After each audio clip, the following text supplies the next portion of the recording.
Yeah, the hazy the hazy camera. Got a bunch of oil on it or something. That happens to mine too. I'll be like, oh, What's up, brother? what's up? What's up? Man, not much. Happy Another, Mother's Day.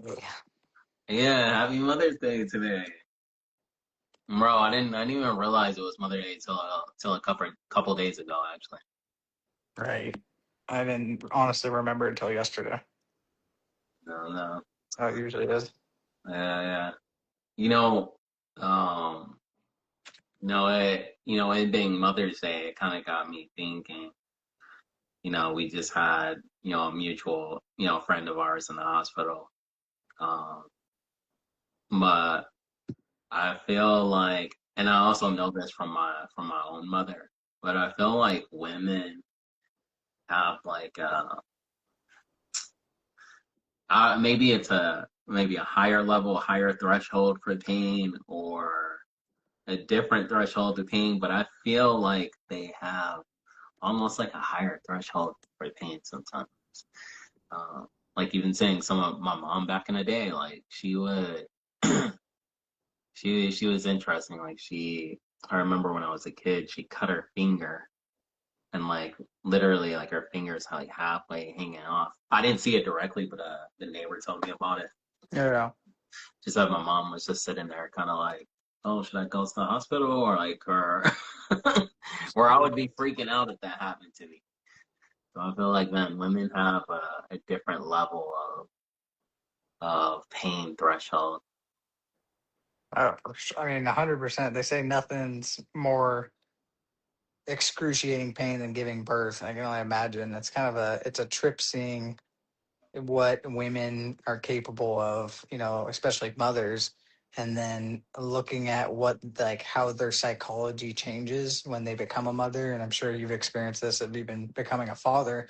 It's like your whole worldview gets warped and like rearranged to where now it's like it's not about you. You just brought Uh, something in. You got to care more for. But yeah, uh, definitely on the pain threshold for women in general. It's like more than 50% of their lives, they're dealing with a cycle of some sorts. Your yeah, hormones are thrown out of whack. It's like uh, definitely not easy being a woman. I feel for them.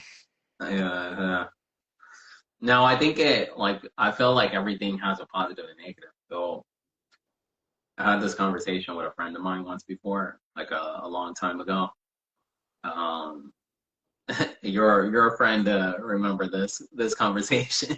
So we had a conversation one time, and he was just talking to me about women, about their cycles and how connected they are to nature, and he was like, and he went as far as to say to me, he was like, man, like if I could choose, I would be a woman. And he was like, and he told me, well, no, he didn't say he would be a woman. He said that if he could choose to experience what women feel to carry a baby, like he would want to do that. And he Right. was like, and he said, in his eyes, he viewed women as being superior because of that reason. And I was arguing with him like, bro, they're not superior. It's equal, bro. I was like, and I was just arguing the balance between the two. And he's like, nah, bro. It was like, so it was a crazy conversation, but That's an interesting debate. Yeah, it's hard to frame it as, if one's better, the other, trying to make it some kind of competition of do women or men have it harder. It's like two completely different sides, but yeah, interesting nonetheless. yeah, it is. It is. That's It's crazy.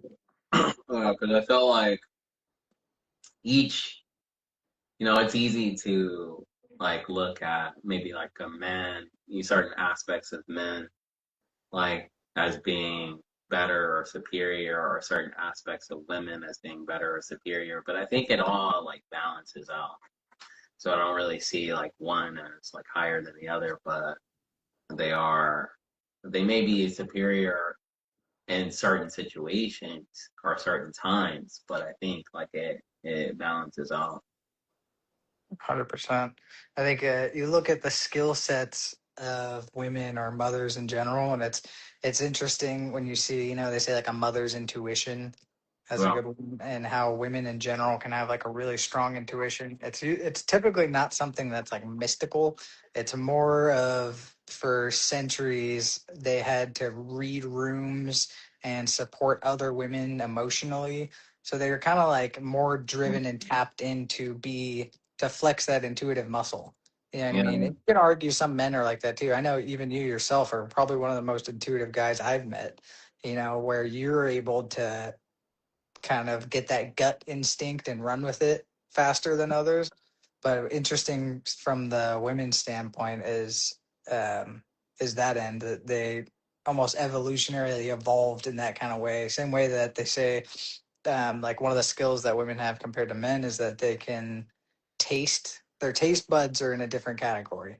They have like a higher, more sophisticated palate, which makes sense because mm, mm, back in the hunter gatherer times, it was like men were just out hunting animals while women were out foraging for berries, trying new things in the forest. You know what I mean? They were really expanding their palates, whereas men were just focusing on like trying to bring home a big load of meat so that their family could survive. yeah, yeah, yeah, So it's kind of yeah. crazy when you think in those terms of the experience that women have as mothers compared to men, and how they almost have a profound sense of like um, meaning that's derived when they're pregnant, and Yeah. then at the same time it's like a equal same time there's a profound sense of loss. It's crazy the psychology that you see that mothers will go through, and I think neuroscience now is like confirmed that something changes with women when they're pregnant, and then even when they're after pregnancy, to where you're neurologically it doesn't revert, it completely changes. What? Even Wow, that's something crazy. that like they literally completely changed neurologically during and after birth, so that Man, you're it's like like a a completely new person. dude. It's like a metamorphosis, dude. It's like not only is that happening internally in their body, but it's also happening to them. Right. It's crazy. That's interesting. What do you think? Do you think that, like, I've heard it described to me as like women being more connected to nature. Do you think, what do you think of that aspect of it? Like, because of their moon cycles or, Yeah, just the feminine nature in itself? it's a good question. I mean, for me, just what comes to mind is definitely the moon cycle thing, and what is nature, right? Like what is natural. You could argue technology is nature, or you can go down that whole route of like who's more in touch with it. It's Mm, hard to say. I think women on that sense of that the moon, for sure, I don't, without refute, does something to change women's yeah. cycles, right? It's literally causing them to bleed every month, and they're constantly going through a loop of pre, post, during. It's like leading up to their period, after the period. There's symptoms constantly. It's weird when you look back and see how often a woman's life is dictated. Um, that's kind of out of her hands. Yeah. Mm, So in that sense, you could say they're tied to nature more because they're at the helm of nature. yeah, Yeah. yeah. Whereas men, Mm, I think by and large, tend to be more grounded. Women tend to be more what we talked about before, and you introduced this word to me, is the medial kind of thing. yeah, You yeah, know, yeah, you see women that can lose themselves in that because they're lacking that groundedness. So I yeah. think that's where you see the symbiosis between a man and woman, and kind of what we talked about before, what how men and women should show up for each other is that it's like men should ground women and women should lighten men. Mm, that makes a lot of sense, actually. Yeah, it's like I feel like you bring up a good point. It's like the medial woman, I got that from Carl Jung, where it's like it's a like a woman, because usually women are good at absorbing the environment. Like I think more than men. Like we tend to, not absolutely, but in general, like women seem to be more um adaptable. Like in Right. certain circumstances, they could absorb, certain things easier. And men can be. sometimes, not absolutely, but in general, like a little bit more rigid or, less absorbent of certain things. And so Carl Jung was talking about like each aspect of male and female has an extreme. So like a medial woman is like a woman who is not she's absorbing her environmental the information that's in the environment or the energies in the environment, but she's not able to distinguish between hers and the environmental energy. Mm, And so and so if she's around energies that are conducive for her, then it's good. But if she's around energies that's not conducive, then it could be an instrument of destruction. right, But I think men have a similar thing as well. It's like depending on the aspect that we are in and the extreme of it. Like I think there's also an extreme masculine too that can be, you know, beneficial or destructive depending on the like how you're executing. right. I think that's 100% true. And like any situation, is like we're products of our environment, and when whether men or women are placed in a chaotic space, you kind of take on that too. Yeah, Women will thrive, and same with men. I guess it does go both ways, but yeah, you are your surroundings, and the yourself can be described almost as the accumulation of your five closest friends or whatever they say. You know what yeah, I mean? But I think back to the job of a mother, something that's interesting that's lesser acknowledged is like it's one of those unique positions where you're raising a child and the child's needs change, say like every 6 to 8 months or something. That yeah. child's never the same person, so it's a constant reinventing that the woman has to do to learn how to Mm, acclimate to that child. 'Cause it's mm, like they're learning as they go too, right? You think about when you're a child and you look to your mother, you thought your parents had the right answers. Like they knew what they were doing. You know what I mean? You give them a lot of credit. Like they got this locked down. They're good. yeah, Until they show you that, they're just like you and they're figuring it out. But yeah. it's a crazy job when what you're doing every so often it's going to shift, and that you're no longer going to be able to care for your kid when he was 2 versus when he's 12. You know what I mean? Mm, that makes a lot of sense actually.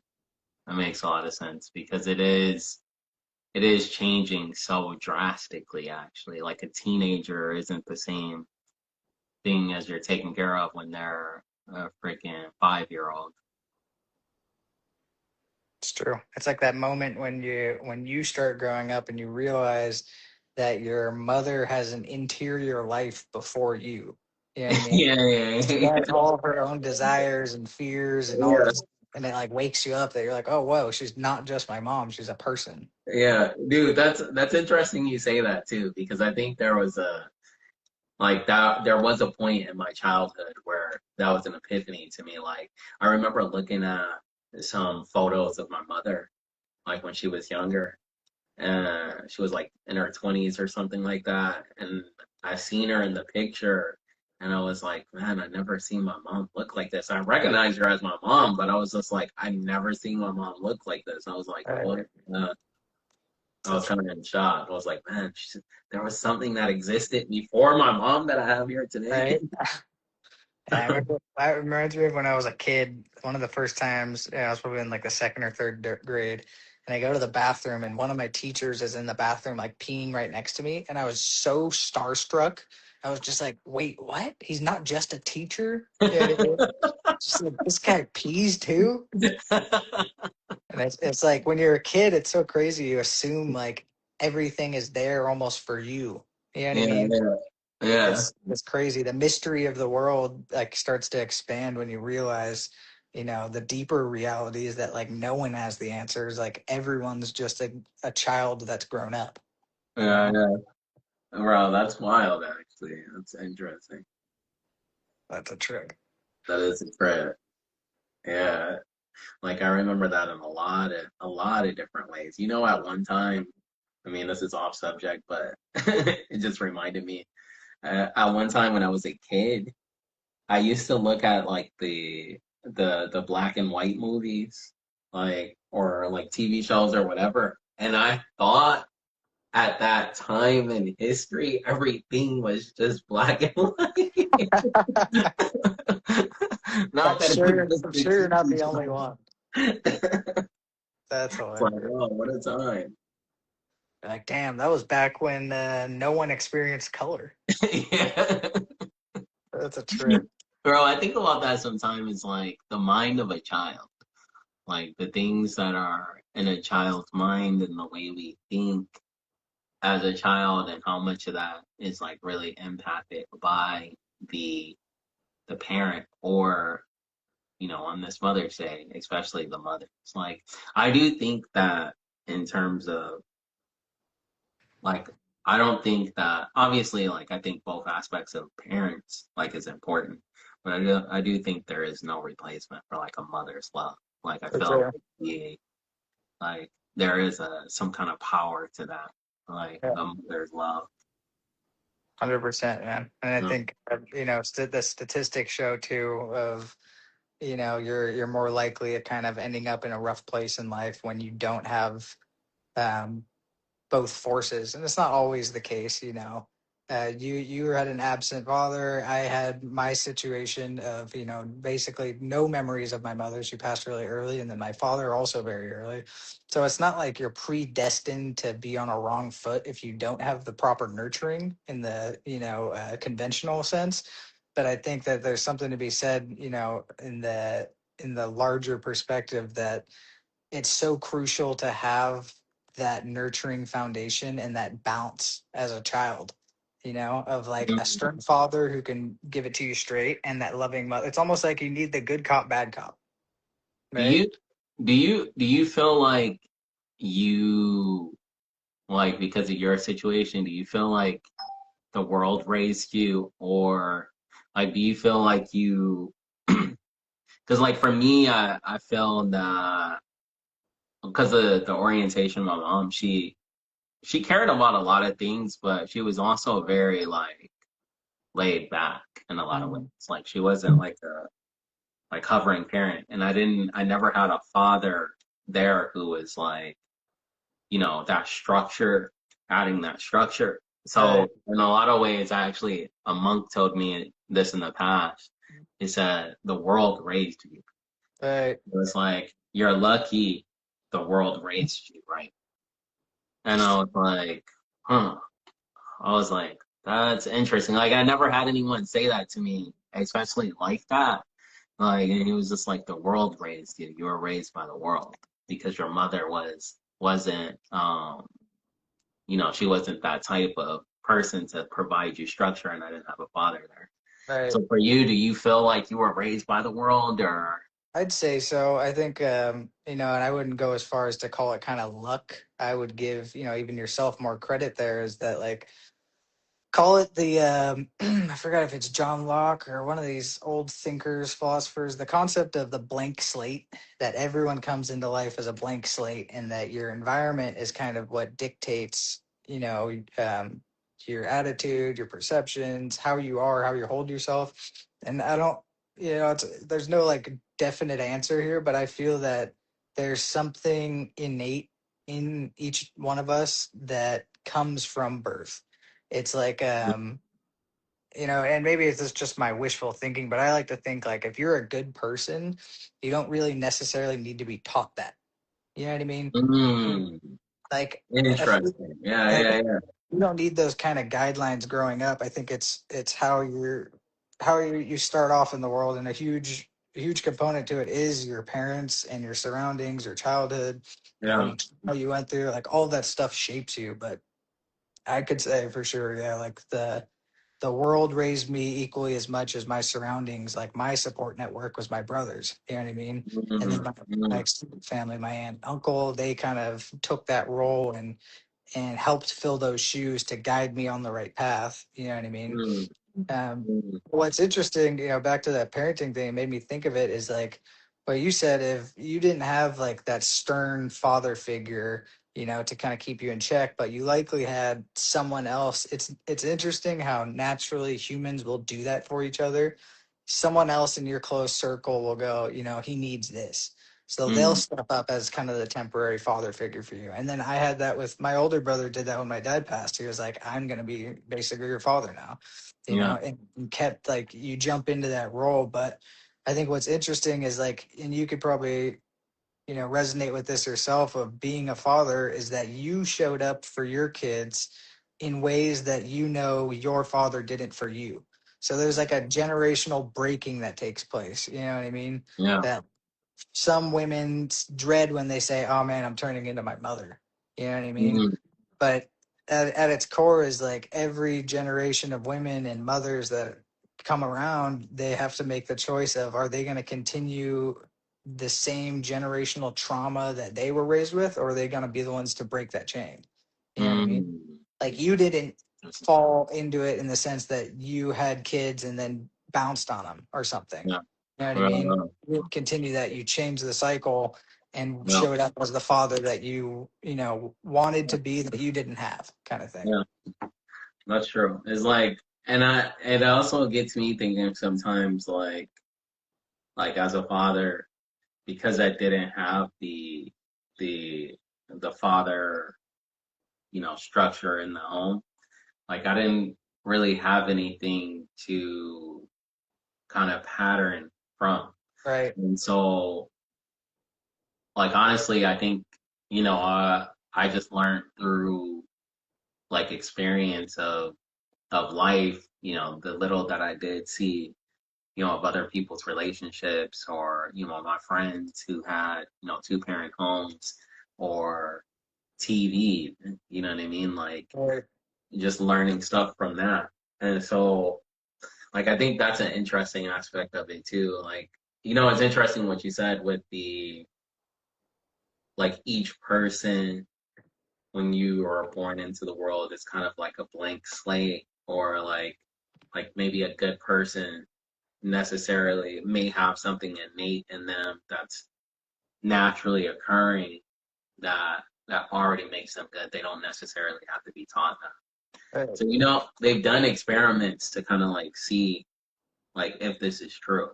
Mm. Right. So there's a couple of experiments that they've done with twins where there was one that I watched where they separated. I don't know who these people were, but they separated these twins, and the twins didn't know each other. It was like three brothers actually, identical triplets actually, and they put them all in separate, different type of homes with different ways of parenting and everything. And I forgot the exact like details of it, but one of the guys had like one of the brothers had a like emotional or anger issues. One of them was like a well educated, and then the third brother was just like a normal guy. But they had a lot of similarities between them too, and they kind of concluded, and this and some other experiments that I've heard similar to it, kind of concluded it's 50% nature versus nurture, where it's like it is kind of like you're saying, like if you have a person who has like an innate level of goodness in them, like you don't, like let's say Einstein, like let's say he's gonna be, you know, he's a big brain dude, he's gonna be smart no matter what. But depending on the environment that you put him in, will still kind of affect the overall outcome of of him. Like Right. it is, he does have an innate part of him, but at the same time, nature or nurture will affect the how it comes out. 100%. I think exactly what you're saying is it's not a matter of nature versus nurture. It's literally how the two of those are the main two factors that kind of shape and mold, who you are. Because you could be, a pure hearted say baby, whatever you could, if you could measure the morality and natural instincts of a child and say they're, most children are innocent as ever, right?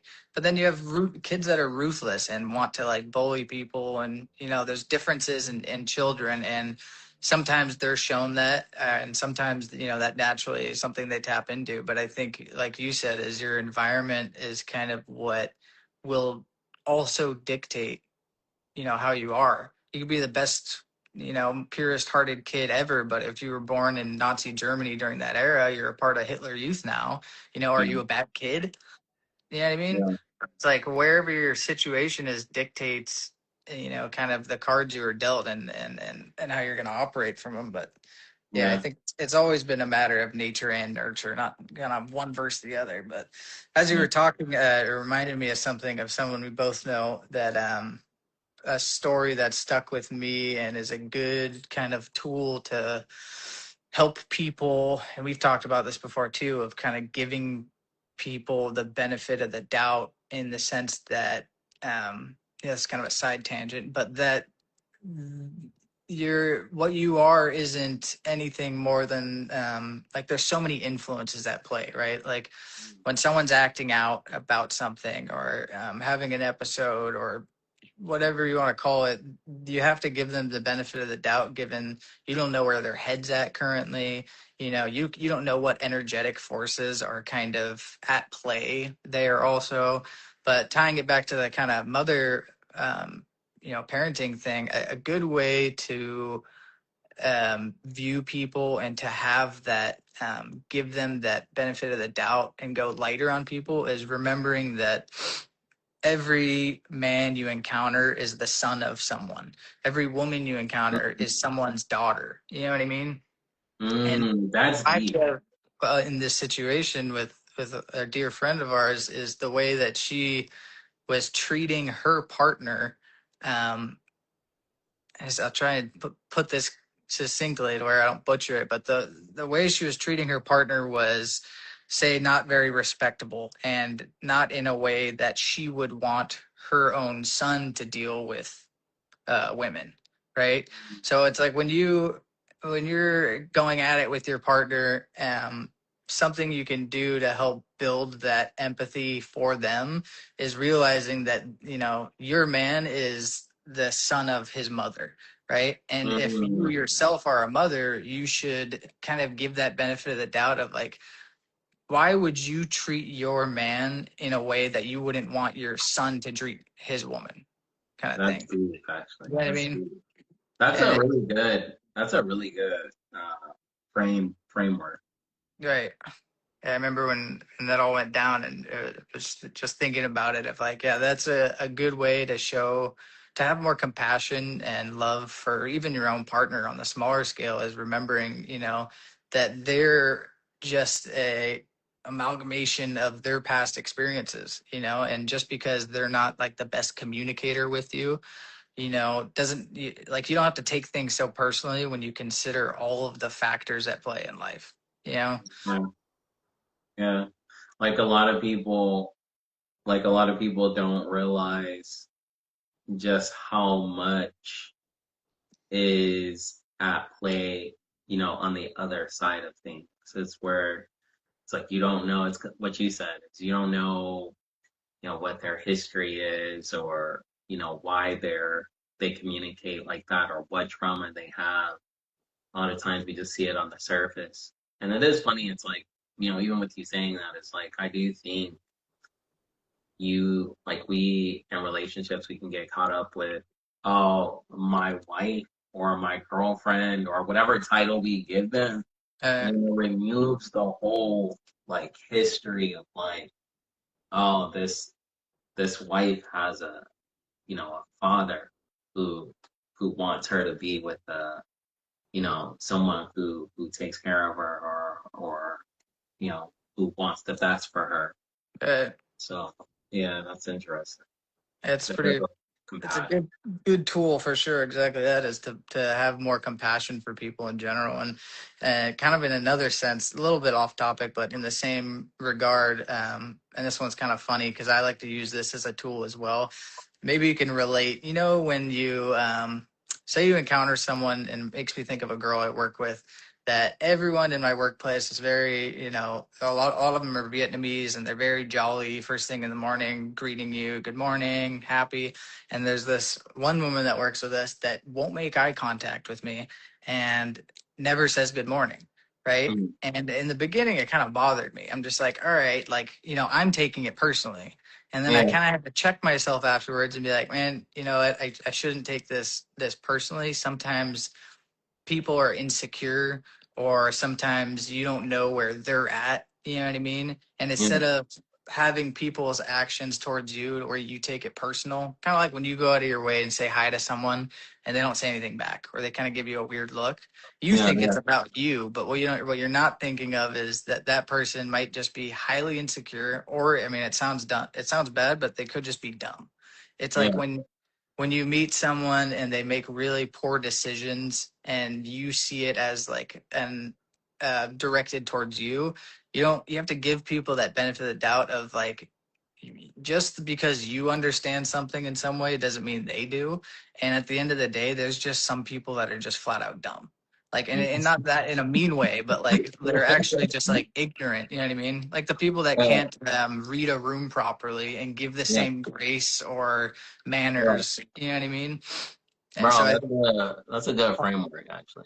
holding that true has allowed me to not be taken back or taking things personal when someone acts a way that I deem inappropriate, and I need to consider like where they're at and be like, you know what, like for them, maybe they're not being deliberately being mean. They might just not like see that at all. It's like it goes over their head, Bro, you bro, know? this last year, I swear to God, like I feel like I've experienced that so much where it's like you may think that you have a clear understanding of like certain situations, like, and you're looking at it, seemingly clear as day. Like I've been in a lot of situations, especially within the past year, where I think like, man, like how can this person not see this? Like, I don't like how are they thinking like this? Why are they moving like this? What are they doing? Like, this doesn't make any sense. Like their actions don't make sense. Like, and then after like speaking about it and talking to them and then getting a clear understanding of like, yo, where's your mind at? Like, why are you doing this? Like, Right. what led you to this? And then getting a clear understanding. Usually, I mean, if you're speaking with sane people, not everyone's sane. It is like you're saying, but if you're speaking to someone sane, a lot of times, if there's clear communication, what you'll find out is that in a lot of cases, it is just a lack of seeing all the components from their perspective. Right. So where you can see like, oh, okay, now I can see why you arrived at this place Right. because of this, and this.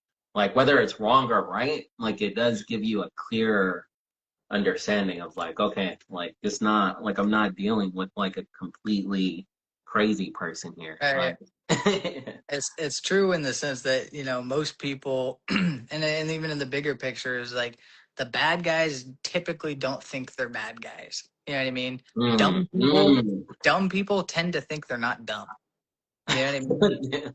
So it's stuff like that to where it's like people don't know what they do and why they do it sometimes. Yeah. And what we do as humans is subscribe meaning to that. And sometimes we take it out of context. Or, like you said, I used to get astonished, would be the best word to put it, about some people and their actions. And I just I couldn't relate to it. I'd be like, why did they make this decision to do this thing and not tell me or do, you know what I mean? Yeah. Sometimes it can take you back, but I think the real skill, a strong skill to have in life, is to be able to really put yourself into anyone's shoes and paint the big picture and try to understand why they do what they do. Mm, mm, And that can kind of give you a little more empathy and understanding, whether you, like you said, it's right or wrong. It can help you to kind of go, okay, I see why you did this, and you kind of understand their psychology. You know what I yeah. mean? And especially Because in relationships, that happens all the time with your partner, right? When uh, it's like something happens and you're just taken back, like, why are they acting like this?